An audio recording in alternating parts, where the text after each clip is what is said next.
The only reason why someone might not like a visual checklist is if they don't understand what the task is. So that's where a demonstration might be needed, or they feel like it's too hard, in which case you can break up that into even more mini tasks.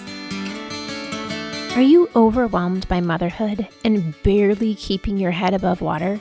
Are you confused and frustrated by how all the other moms make it look so easy? You can't figure out how to manage the chaos in your mind, your home, or your family. I get you, mama. Parenting with ADHD is hard. Here is your permission slip to let go of the Pinterest-worthy visions of organization and structure fit for everyone else. Let's do life like our brains do life, creatively, lovingly, and with all our might. When we embrace who we are and how our brains work, we can figure out how to live our lives successfully and, in turn, lead our families well. At the end of the day, we just want to be good moms. But, spoiler alert, you are already a great mom. ADHD does not mean you're doomed to be a hot mess, mama. You can rewrite your story from shame spiral to success story. And I'll be right here beside you to cheer you on. Welcome to Motherhood in ADHD. Hey there, successful mama. It's your friend Patricia Sung. Let me introduce you to Laura Matteson. She is a visual translator, the founder of Illustrative, a visual support studio, and spends most of her time managing her ADHD and dyscalculia, 2 children, 1 spouse, 1 creative business, and 3 flower boxes that are miraculously all still surviving. Through all of these facets of her life, Laura has seen that when people show up as their natural selves, they conserve energy for what matters. She loves helping other external thinkers communicate in their own way while also being understood by others.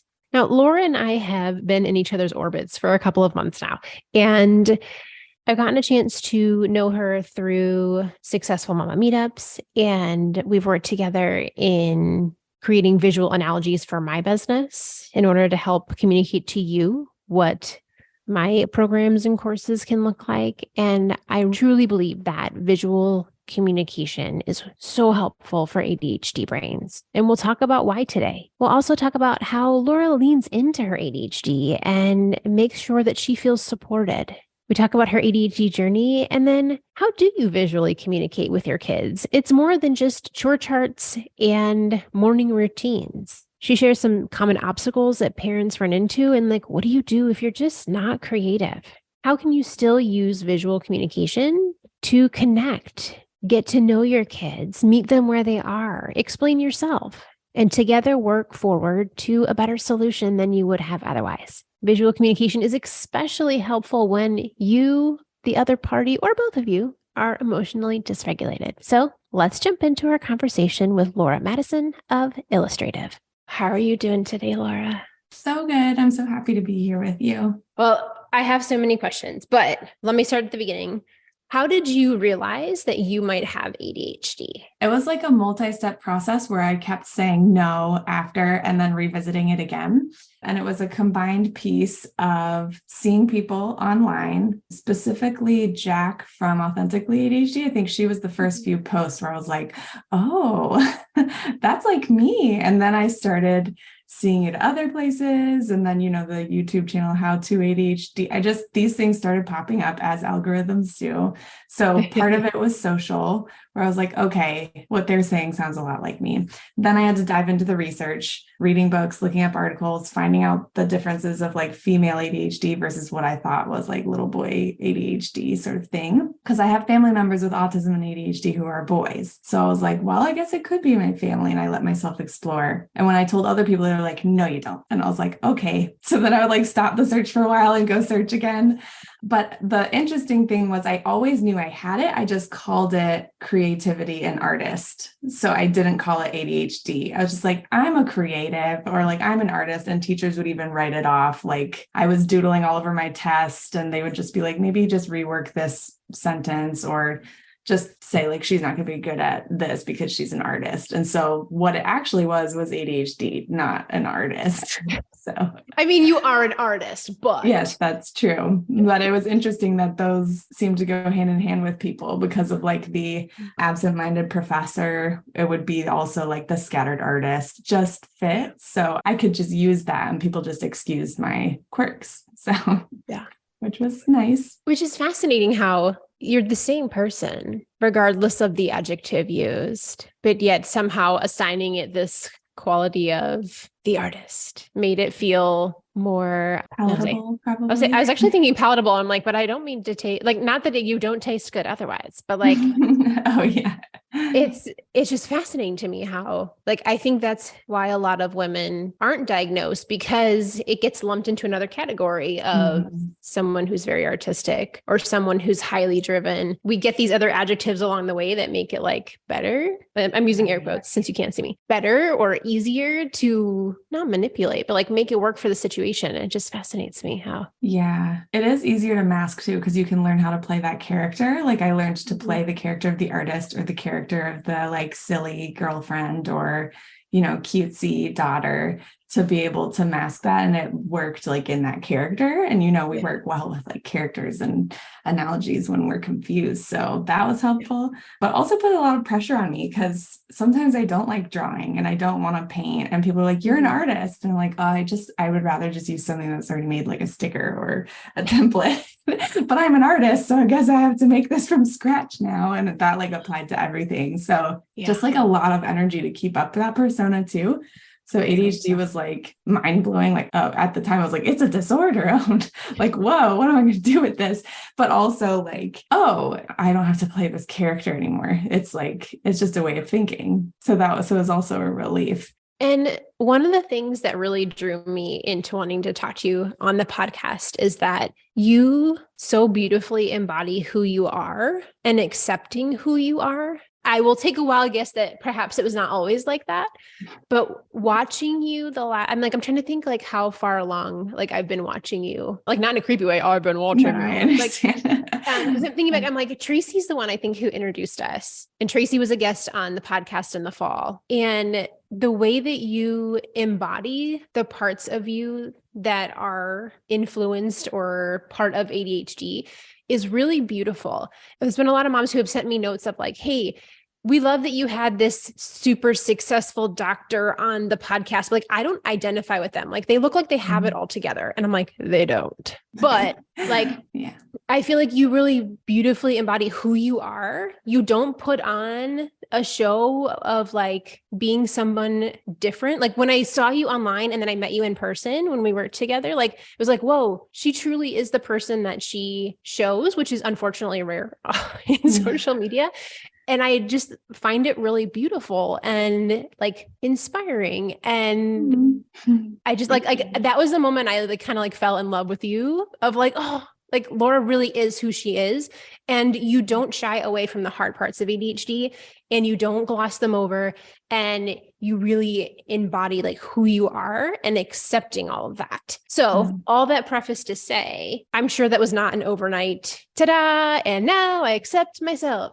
But maybe if we could just talk a little about it. Like, I mean, obviously, like we can't get super deep into your full life journey, but like, what are some of the things that really helped you along the way embrace who you are? And how are you okay with that? Because I feel like so many of us aren't okay being exactly who we are because of, I mean, we can name 400 reasons why, but like, basically, like, do you have any wisdom of this? Because this is one of the things that I love about you. Oh, well, first of all, thank you very much. That means a lot because I would be lying if I said I didn't struggle with like, I should look more put together. We all feel that way. Like you see someone with more followers or more influence, and most of them have this polished look, which is a word that I use to replace professional because polished is fine. That's great. If you want to look polished, be polished. If you want to look raw and authentic, then go with that. They can both work. But yeah, so thank you because it's nice validation for me. So one of the things I do is collect validation. So like when someone says something, I try to really like take it as true to add to like my bucket of people have said this about me and I didn't like prompt it. And so that's one thing I've learned to do. But I think I've always been interested in self-help since I was young. So I've always been aware, which I think a lot of us are who have ADHD. I've always been aware of how I show up. And because I was raised in like an evangelical Christian family, which I've since dropped pretty much everything that I was raised with.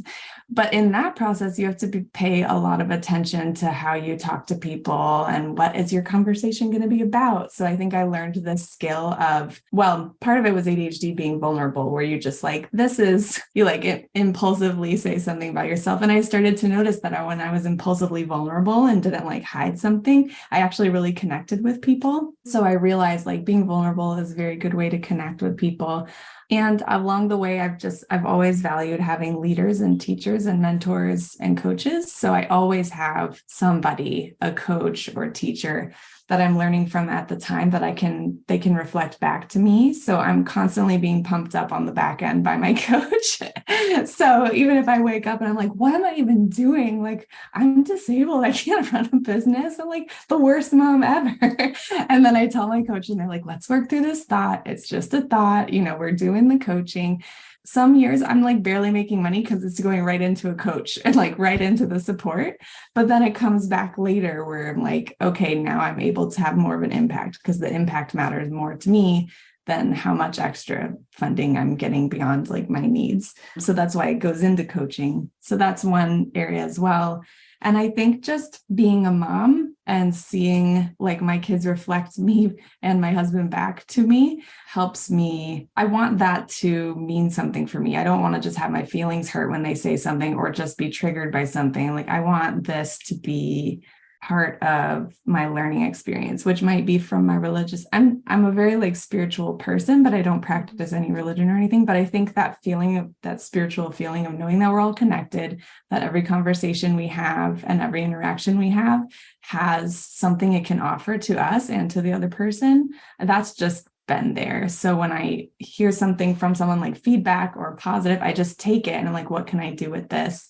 That's just a daily practice. Like I even have like every morning I pull these little cards and I'm holding up right now. One is a bunch of mantras that are so beautiful. I can send you the links to these too, and then questions to hold that just get me in the mindset every day. Like I just do a lot of mindset work. So there's that. But I think just I've replaced a lot of my religious upbringing with new things. So instead of waking up in the morning and needing to read the Bible each morning, which was a beautiful practice for me because it was a way to start my day kind of thinking in analogy. There's like parables and stuff. But since I no longer read the Bible, I now have these like cards and these other books that I read. So even regardless of like what my religious preference is, it's like these rhythms of taking time for gratitude and taking time for learning and thinking in parable or in analogy. And then having people like knowing that I need someone to help pump me up because sometimes I'm going to feel like, and with every growth edge, like I've reparented myself multiple times and read so many books on remothering. I'll like make a breakthrough. Now I have that same problem again, but on an up-leveled version. And so knowing that I need a coach or I need a book going at any time where I can really keep that front of mind. I think just keeping being authentically myself a priority for my children, because I want them to see that they can be themselves. And if I'm telling them to be themselves and I'm pretending, then I would feel like I had failed. Like that's really important to me to be real. And also it helps me mitigate, I think this is my last piece. There's a lot of fear about like doing the wrong thing. And if I'm just being myself, then when someone calls me in on something, I can be like, oh, I legitimately didn't know. Because if I was playing a character, it's like your character should have known this, or like your professional brand should have known this. If I'm just being myself and people know that I'm being myself, I can just be like, oh, I didn't know. Thank you so much for telling me. Here's how I'm going to move forward because I know that I really was just being myself and doing what I thought was right based on what I know. So even though it's hard because you feel like very vulnerable often and it requires a lot of mental awareness and like self-awareness and a lot of rest, which is hard to do. But I think learning that my rest isn't quiet either is helpful. Like my rest is very active. And then also knowing that like I need backup, I need support, and that I can handle it from collecting that feedback and everything. I'd say that's probably like all of the little different pieces, but it is a priority being myself because it's easy to be like, I just want to hide now, And that's how I was before. I was like good girl mask, Christian mask, all of these things that I could hide behind and be out in the corner. And I like remember that feeling of being unchained. Like I felt like a bird that was chained is what I used to say to people. And like, I remember that feeling of being like, oh my gosh, like I was just holding myself down by saying that I wasn't enough. And now that I know like, oh, even imperfectly, like I can fly, I'm a bird. I'm just going to go do it and then, come back to the nest when I need to. So I think it's setting up a system where you can find the nest again, allows you to just go out more freely, I would say. One thing that really caught my attention is like a lot of people will ask me, like, I don't talk about my religion much at all on the podcast as a general rule, because I know it's a really like sore subject for a lot of people. And I've recently got quite a few messages, people asking me like, how do you balance being a Christian and having ADHD at the same time? And I'm like, whoa, I don't feel qualified to answer that question. Excuse me. So I haven't talked about it yet, but like, I'm curious, like, do you think that played a part in how you grew up, like expecting that you're supposed to be something different than you were, like in relation to your ADHD? Because I feel like this is something that a lot of us wrestle with, of like, even if it's not religion, like there's some other thing telling us like we should be a certain way and we don't fit in the box. It's like, how do you sort that out? Especially as a kid, like that's so big. Like, how do you sift through like being who you are and who you think you're expected to be? I can relate to that because when you're a Christian, you have these characters in the Bible and women examples who you can use as a guide and inspiration, which I always suggest to my clients with ADHD, like have people that you're looking up to as an example, because examples really help us understand like what to do, because sometimes we can't calculate it all in our head. Actually, often we can't. So I think it was helpful having those examples, even though for me, those examples were harmful because they were one-dimensional, which I think is probably just the time that the Bible was written. There wasn't much multifaceted female storytelling going on. So what I did in college, because I have a religion major also, I'm a religion and art major, which I don't talk about the religion major often, but sometimes I will to people. During that process, I was like, okay, I'm going to be a female missionary artist and teach people how to communicate through art so that they can, have a livelihood and stuff. And then also talk to them about Christ during that. And so I was trying to find that, and in the process didn't find any like female, like artist missionaries. And I was like, well, why? And I was like, they had to drop the art because art is, in the Southern Baptist practice, art can be very dangerous.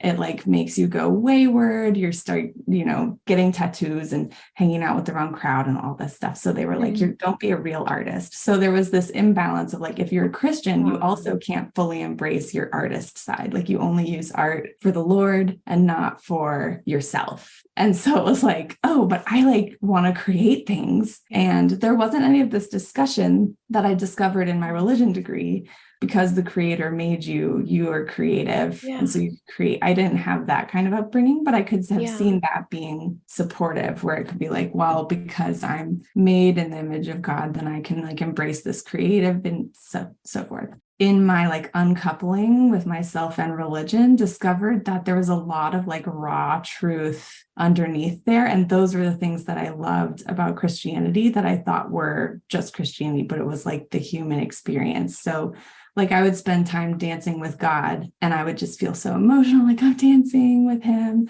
But it was that I was not allowed to dance. People told me to keep my body still, that I wasn't a good dancer, that I was clumsy, blah, blah, blah. So I would just dance alone in my room with God. Like I'll still do that. I'm like, I'm going to have a dance party with myself. It's like, I'm just allowed to move my body and be with myself and realize that I'm loved. And that's what I was getting from that, So I think because of the structure of religion, I was able to find all those pieces, and then I was able to uncouple it. Not like it was an easy uncoupling. Like I had a religion degree and I was a big time like Bible study leader and everything, where people were asking me to lead all these different things. But I was able to then look into it and see that there was all these really great rocks within this boulder that I could like take out and have to help me stay stable. And so I do think some level of spirituality, like how Brené Brown talks about spirituality and our human connectedness and how we interact with the things in this world around us, is necessary. For me, I had to drop the religion because the format that I was learning it was harmful. And so I was like, okay, I'm just not doing that. but also allows me to understand, like when I have clients who are Christians or I meet other Christians in the world, where they are in the how they hold religion. Are they coming towards someone in the other person's humanity and actually wanting to connect by humanity? Or are they coming and trying to convert them and win them over, or like, tell them that they're wrong because it doesn't match their laws? And so I can see like where someone's coming from there, and I can understand why they might be holding on to this law heavy side versus the humanity heavy side. But I think I did get a lot of helpful structure around treating people with kindness and humanity from religion. But I lost a lot of treating myself with kindness and humanity that I had to gain after I left religion, because I couldn't believe that I was sinful and like in need of saving, and also that I was perfect the way it was. So that was a difficult transition. But I could see now being able to recouple that with knowing, like, if you're looking at yourself being created, like, okay, I was created this way for a reason. But the family members in my life believe that disorders are sin reincarnated. Like, if you have a disability, that's because you were punished. So I'm like, I can't believe that, obviously. So I'm leaving that in the past. But now being able to just see it and be like, oh, this is my way of being. And so there's a reason for that. So I'm going to live fully into that. And I can see that kind of echoed in versions of Christianity that now I call it science magic with my kids. Like, I believe in science magic, where there's like clearly gravity, seasons, blah, blah, blah. And then there's gratitude in those things and noticing the little bits of magic and love and connectedness that we have. And I think that's like a core in a lot of religious beliefs, and that everyone can have access to, because it's just there around us, like birds returning in spring. It's like, oh, yes, and things like that. Yeah. I'm like, part of me wants to I'm so excited about this conversation because I love untangling those things with people and like talking about how do we wrestle with all that? Cause there's like so much to unpack. Part of me is like, Patricia, jump in. It's going to be so good. And the other part of me is like, that's not what this interview is about. I think you inspired me to actually do that episode on it, because I want people to know how much you are loved and you were created this way. And like, how do you deal with all that? It's a lot. So it is. Thank you for sharing. Ongoing conversation. Yes. I was actually talking to a friend that we might do a podcast, because we're both ex-evangelical moms, and we're like, this could be fun podcast. So, Yeah. Like, bottom line, I want every mom listening to know how much they're loved and how they were created this way. And there's nothing wrong with you and there's nothing broken about you. And I'm always like, man, why do people got to mess up God so much? Like, mess it all up with rules and religion. It happens to every structure, doesn't it? Like, even a great movement like Black Lives Matter or something, it's like, then it just people take it on and then just charge ahead with the wrong information. Like, all right. Yes. I'm like, we had good intentions and then somehow things just get messed up. Anyways, okay, let me stay on track here, because what I asked you here today about was communicating with our kids and how we can bring visual communication into our family and with our kids and how we live every day. Like, I just love how everything you do, you add like this layer of sparkle with the visual communication, and it's so much easier to understand. It's so much easier to communicate. What do you do when you're really struggling to calm down? When you're dysregulated and your brain is offline? When Medusa mom is about to rear her ugly head and you don't want to yell at your kids again, but you also desperately need some time and space to yourself? Well, you're in luck, mama, because I've got a free video resource waiting for you. I'm sharing my top 10 tips for what to do when you're losing your cool and you need a reset. Each of these things you can do in under a minute with no fancy prep, so that you can calm down enough to make a different choice than exploding like a volcano on everybody in the vicinity. Now, since it's a video, you can watch what I do for easier practice, and of course, there's audio plus captions to read it. I also have a little cheat sheet underneath of all the ideas, so you can grab that list, stick it in your phone somewhere, so that on the time where you're like totally freaking out, you can go to that list and quickly pick the idea that's going to help you calm down in that moment. Head over to patriciasung.com/calm, that's C-A-L-M, and download your free video on how you can keep your cool when you're overwhelmed. That's patriciasung.com/calm, because you can learn how to take care of yourself so that you can take care of your family. So first of all, how does integrating the visual really help people with ADHD or kids with ADHD, like all the brains? How does it help us in what we're doing day to day? Yeah, there's a few different ways that it helps, but what I like to remind people is that visual was one of those communications that's been there the longest, because you can just walk out into the woods and see trees around you. There are people who don't use their visual senses, and so their experience is different.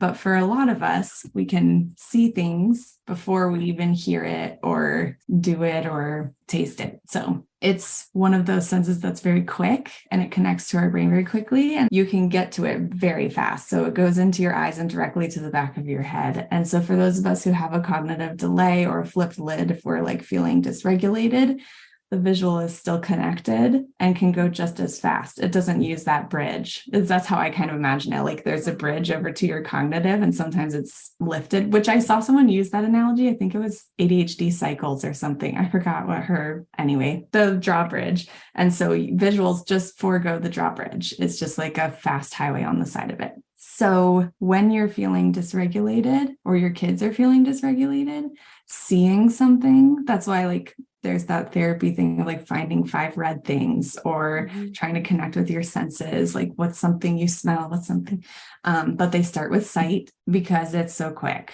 So that's like my one thing where it's like everyone can do it for the most part. If your child doesn't see, then you can just describe and visually give an analogy or a story. But for everyone who does use their visual senses, that's so fast. And no matter what language you speak or lived experience you have, you can start there and be pretty clear. A lot of symbols are also global. So like if you use symbols for kids and you're teaching them, if you're using basic little symbols when you make them schedules or you're showing them like a process or something, then they're learning a valuable global communication skill because they can use these icons or these symbols to communicate with people who might not speak their language or who are older than them or something like that. Or even if they don't write yet, which kids do take a while to start doing that. So that's why I think it's important, especially for people with ADHD, because we need those little those like quick tricks when we're not connected to our cognitive, which is often. Yes. Okay. Now, obviously, like when you think about integrating visuals into your life, most parents, when they think about communicating with their kids and they think of visual things, they immediately picture like chore chart, like morning routine. Like that's like the first thing that comes to your mind. There's plenty of examples out there, but like, where else can we integrate visuals into our day with our kids that would help us communicate better? Yeah. So I love those charts, but also they're made externally by the parent for the kid with very little input from the child usually. And it's based on what you think you should be doing or what they should be doing. So I always recommend those kind of charts and things at the end of the process of the visual communication process. But when we're visually communicating, I'm just going to talk about like the basic thought process behind how we use visuals with kids before I tell what exact ones, because there's different ones for each process. So when you are discovering what's not working for your kid, well, maybe you start with yourself and you're like, I'm noticing this is bugging me, or like, this is something I want to teach my kid. So taking time to process that in your own thinking style, that's what always comes first. Brain dump, write it, talk it out, sing it, however you need to. A lot of us are external processors. So do that first before you start any conversations or making any visual aids, or you'll spend 2 hours making a chart that makes no sense. So that is, I'm pretty sure every mom is like, been there, done that. Yeah. Yeah. And you're like, why am I doing this? I could have just done this other thing.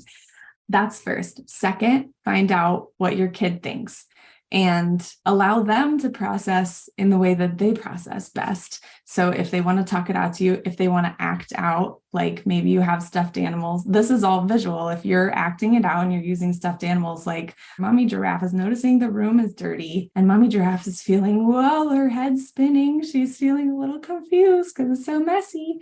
And then baby giraffe wants to help. And the first thing they do is blah, blah, blah. So you're like acting it out and then the kid can make the giraffe. So play is a great visual because the kids watching the show happen before them. It's, and it's fun because you're also interacting with each other and bonding.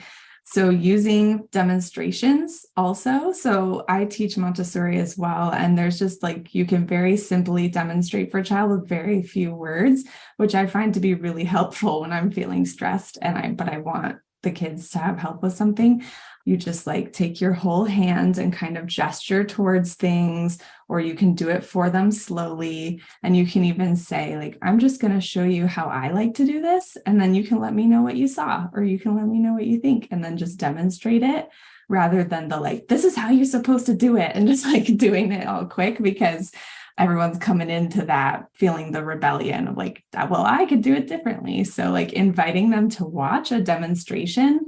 And if you think of it that way, it feels less stressful because you're like, I can adjust the demonstration if the kid needs to see something else again, or they want to know why a certain piece happens, then you can like take questions. So thinking of it as demonstrating. Also realizing if you have a kid with ADHD that you might need to demonstrate things you did not realize you needed to demonstrate, like how to properly put the lip of a cup up on your mouth so you don't miss it. Yeah. Something like little things like that. And so if you do demonstrations often, your kids will get them faster. Like they'll know what to pay attention to in the demonstration. And you can also do the demonstration again. Like if you notice, it's also a great way to discipline. It's like a visual discipline. If they keep leaving the door open, you're like, okay, I'm going to demonstrate how I know the door is all the way closed. This is how I do it right here. Would everyone like to try? And then they can demonstrate it to you. That's a good way of learning because one, you're acting on it, because you always want to mix visuals or auditory or written with action. Like all humans need to try it. So with all the visual communication you're going to make, you want to also have the kid use it or take action. Then when that's made, one of my kids' favorite visual tools that we use are visual checklists, which seem like boring, but kids, I mean, I have yet to meet a kid who doesn't enjoy a visual checklist where they can like look at the picture and then do it. The only reason why someone might not like a visual checklist is if they don't understand what the task is. So that's where a demonstration might be needed, or they feel like it's too hard, in which case you can break up that into even more mini tasks. But my kids make me checklists now, and they make themselves checklists, and they make contracts, and they like draw pictures and ask me to add to it. So we now have a two-way like democracy of visual communication when it comes to the charts and the checklists and stuff.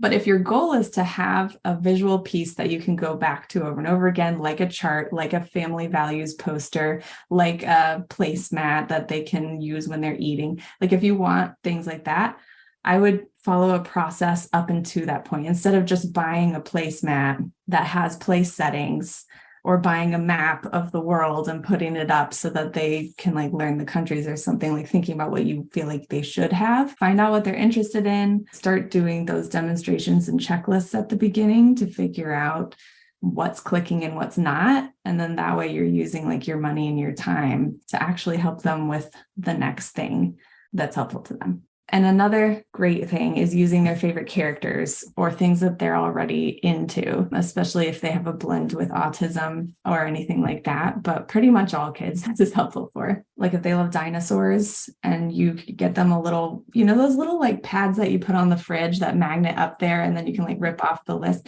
getting one of those with little dinosaurs on it, or getting them dinosaur stickers that you decorate a note with that has important information on it. Teaching them how to draw their favorite characters or how to like trace them is empowering for them, because if they know that they can kind of draw a picture or make a scribble and you'll understand it, it encourages them to keep trying to communicate with you in that way. And then cards. I love cards. Like I showed in the beginning that I have cards for myself that have text on them, but for the kids and for myself, I actually have over here these like self-care cards that when I'm feeling dysregulated, I can just go through them. There's like take a shower, light a candle, go outside, but I have just a little picture or symbol on each one so I can just look at it, because like I said, when you're dysregulated, you just see the leaf, you're like, okay, I'm gonna go out to a leaf, and you can just like connect to that. Like you see the water running, like I'm gonna turn on the shower. That's how I pick the visual for my cards, is the first action. So I'm like, find a leaf, turn on the water, get a match. And like, then I have it in my hand and now I can continue. It's like that waterfall effect for a lot of us with ADHD. Like once you've taken that step, then you're kind of just going now. So you can use that with kids too. And using picture books is really helpful. A lot of people think about like getting picture books for kids, but not everybody thinks about getting a picture book to answer a question that you're talking about with the kids. So if they're struggling with something and you have picture books showing kids going through it, And then that's helpful for them to connect to that story because they have the picture there. You can also have them draw a picture of their story. Like if they see it in a kid's book, then they'll be able to translate it. Like, here's my story. I'm upset that I don't want to tie my shoes in the morning. And I think mommy should be the one to tie my shoes every day because this is too exhausting or whatever. Then you can make little comic strips, little like books where you're coloring together about like, here's untied shoes and then the little stick figure trips and here's Velcro shoes. And that might work, but we lose our shoes or something. So you're like kind of talking it through with like little stick figures, and it makes it funny and playful. And the kids remember it better than just saying like, well, you have to tie your shoes because this or this. But having the stick figure tripping is a pretty good visual reminder. And you can even tape it up on the wall next to where their shoes are. My roommate and I used to accidentally leave our stove on a lot because we both had ADHD. We just didn't know it at the time because I'm late diagnosed. And we put this picture of stick figures running out of a burning building over the stove.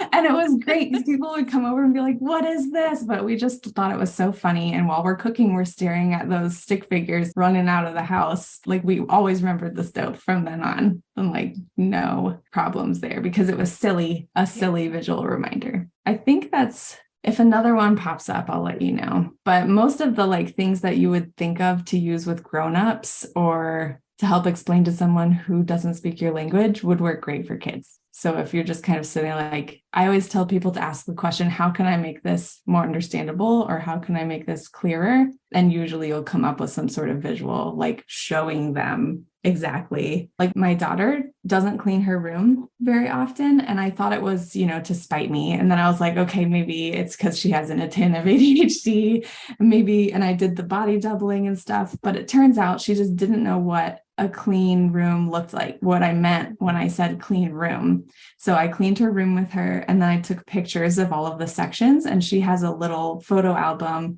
with the pictures of what the clean parts of the room look like.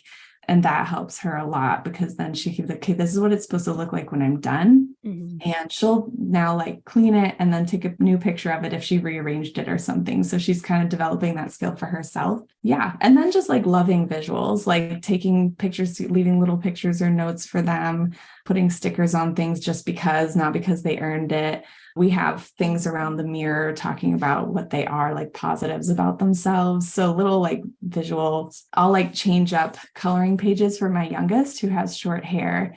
And so I'll like remove the hair, white out the hair on the princesses and put like short hair. And then, so these different things can help with like their view of themselves because they're developing their like identity. So you can use visuals of like finding characters and finding coloring pages and things that they can relate to, which is also like a deep internal visual communication. But coloring pages can be pretty helpful for kids and grownups. I don't like coloring pages personally because I feel like I'm like a rebel. I'm like, I'm not going to do it this way. I have to like add to the coloring page and then I'm mad at it because it doesn't look as cute as what I wanted. Yeah. But a lot of people like them. Yeah. I mean, I was like, there's so much good stuff in there, but I think the point that stands out to me from like a kid perspective is understanding that usually when our kids are not cooperating, it's because they can't, not that they won't. And so in those things, like if they don't understand what a clean room looks like, they really can't give you the end product because they don't know what it looks like. And a lot of times as grownups, we forget that like what I think is a clean room might be really different than what you think is a clean room. Like some parents, when they say clean, they mean I want it to be like pristine where I could eat off this floor. And other parents would say, I just need a path from the door to the bed. And someone else will say, well, as long as everything's off the floor or there's nothing under the bed, like everyone has their own version of the vague term clean room, like what that entails. So giving your kids that picture allows them to see the end result, which is an issue for a lot of people with ADHD. Like if we don't know what the end is, we don't know how to get started because we're not sure where we're going. And like in that same vein of just understanding what does our kid really need in that moment and getting their input. If they're the ones drawing, you get to see, oh, this is the part that they're struggling with. Because I mean, you think about something like cleaning a room, that's like a 40-step process. They might only be stuck on step 5, but that means they're never going to get to 6 through 40 because they got stuck at 5. So something really small can be revealed in that time where you're asking for them to give you information back, is when you can actually see where the struggle is coming from. So it's Yeah, like, absolutely. there's so much good stuff in there. I'm like, I could talk to you for another 4 hours on all this. I'm like, well, I'm down for it. Let's coffee chat. for sure. I think I have one more question before we wrap up. So many parents will tell me, I'm not creative. So how can somebody who's, quote, not creative still utilize, or maybe it's not so much the instructions, but like, is there like a little mindset blessing you could give them? That's like, how can we not let that hold us back as a parent? This narrative that I'm not creative and therefore I cannot do any creative things. What can we do there? If the mom listening who's like, I'm not creative, I'm not adapting any coloring sheets, like that sounds way out of my like ability zone. What would you say to that mama listening? Well, a few things. One is I'm in the field that I believe that everyone's creative, and that because the system has this like idea of creativity, that we feel like creative people are this, like we were talking about at the beginning of the thing, like an artist is a certain person. So one thing I would do is allow yourself space, like to create a little bit of time, whether it's while you're driving or something, where you're thinking about being creative and thinking about ways that you might be creative, because creativity just means making something new or kind of blending things together. So there's lots of little creative games. You can get little books from the library that are for creatives being like professional creatives. We don't just create. We have journals we use in the morning. We sketch every day. We do all of these creative exercises continuously. And if we stop, we're like less creative. Whoa. So if you want to be creative, just start using it in your everyday life, where you just ask, like, what if I put these two things together? Or what if I just used only this tool to do this? And just like make it, like gamify it into your day, if that's something that you want to like get in touch with. That's one thing. I know that when we feel creative, we also parent better, because we're like, I can handle this, because you feel creative. And if you feel like you're not creative, you're coming from a space of, if that one thing doesn't work, then I have no more ideas. So I would challenge you to connect with your creativity. You did create a human, or you created a space for a new human to come into your home. So you already got the creativity ball rolling. Also, what I would say is, if some of these ideas feel big, creativity is play. And so just allowing yourself to approach the problem that you're facing with some play, the ability to make mistakes. What you don't see on Instagram from artists is the gazillions of mistakes that happen to make that piece of artwork. Yeah. So make the stick figure. And if your stick figure has 4 arms, great. That's hilarious. Like whatever. And there's symbols, and you can make symbols if you can write words, because words are symbols. So you already know how to do symbols. You already know how to do letters. Do a little circle with a line that looks like a lollipop tree, and it works. And the kids will love it. Because the main thing I want to leave everyone with for that is that your kids really love you. And the fact that you're taking time to understand them and to clarify your point of view to them means it's going to work. It doesn't matter if your bear looks like a fruit, an apple or something. Like they know what it is, because you're there with them working on it, and you can laugh about it. Like my husband cannot draw, and my daughter hung up this little unicorn that he made her up on her wall because she thought it was so funny, because we thought the kid drew it and my husband did, and it made this whole family like laughy thing. But now it's like a symbol of love up there on the wall, that he like took time to make a unicorn, even though that wasn't his expertise or the way that he usually communicates. And he'll even do like the packing list with little clothes. They look horrible. Like they do. You can barely tell it's a pair of pants. It's like one long leg and one short little leg. But you know what? Like the kids love it because of the effort. And so I would say just keep it simple. Like just draw little squiggly doodles, little symbol, little stick figures. Kids are not looking for anything hugely like painterly and artistic. They're just looking for being understood. So if that's the goal, then go for it and have lots of laughs. which is pretty much how you have to handle ADHD, right? Like a lot of self-compassion, laughter, and then moving on. So that's how I would approach the non-creative thing. Yeah, your kid will appreciate the effort. And they also have, I think as kids they constantly practice their creativity. Whereas grownups, we think that creativity is more for kids. And they have a much better imagination to look at the lollipop and know that it's actually a tree or a bear or a unicorn. Like once you've established that, like their brains are really amazing and they just run with it. Like I'm pretty much a stick figure artist, and the kids always ran with me, even when it was terrible. So yeah, I stick with stick figures, even though for a living I draw people. But with my kids, I'm like, we're just doing a stick figure here because the point is this chore or whatever. The point is the communication. The point is that connection point with your kid, not that you made like a museum worthy piece of art. So, well, thank you so much for joining me today. Before I ask you our lightning round questions, where can moms hang out with you and tell us about what you do, both for like business owners and for moms? Yeah. So I love hanging out online with people. I'm on Instagram at illustrative.us. So that's in the show notes. I was going to try to spell it here, and then Illustrative is the name of my business. So that's the website, that's everything. And then it's .us at the end. So illustrative.us. On my website, I have a library of resources all about different visual aids. So you can learn about how visual aids help people with ADHD, how to process in your own way, how to even approach finding a visual aid. A lot of those are business focused and self-care focused, but the business of parenting is very similar. Like wherever I might say, make a Loom walkthrough video, you might just do a walkthrough in your home for your kid of how to do it. So like a lot of these things just translate exactly the same over to the home. And I mean, if they're a teenager, maybe you would make a Loom walkthrough video for them and send it digitally. Maybe that's how you connect with them. But yeah, so the library is full of free stuff. And I also have a membership where people work with me to actually create the visual aids that they need to communicate with people, whether they're a leader of a community organization, a teacher, a business owner, a parent. It's when you're needing to use visual aids often, or when you need them for yourself to help you process what steps you're taking and how you're going to communicate with others. Most people in there are using them for themselves and their group, and some people just for themselves as leaders.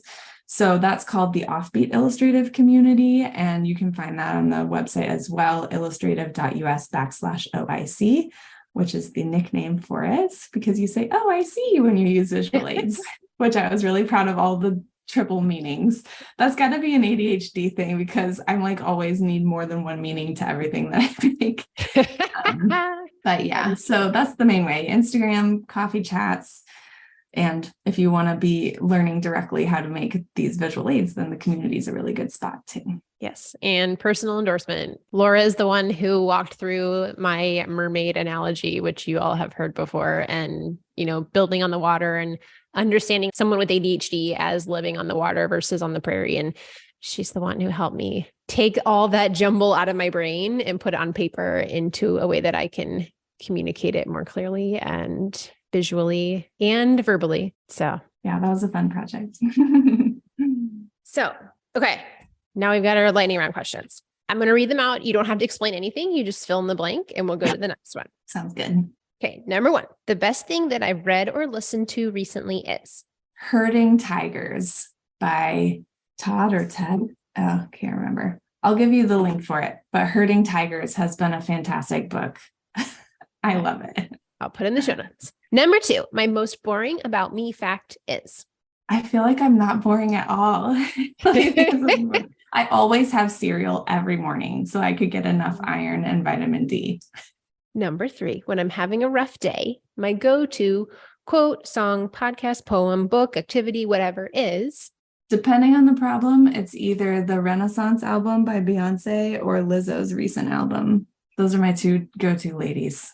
Number 4, don't tell anyone I guess sometimes when I'm nervous, I'll chew on my hair. But I don't even care if anyone knows that. Number 5, if I had a magic fairy wand for one spell, I would use my wand to make it so that when people speak, their words translate into an understandable version for the other person so that people can have constructive communication and we can get along better. Oh, that'd be so cool. It would Okay, be. number 6. My best piece of advice for mamas with ADHD is Surround yourself with people who love you for who you are and who are themselves all the time. Because people with ADHD, we're just not going to do it alone. That's just not what we do. It's a together thing. yes.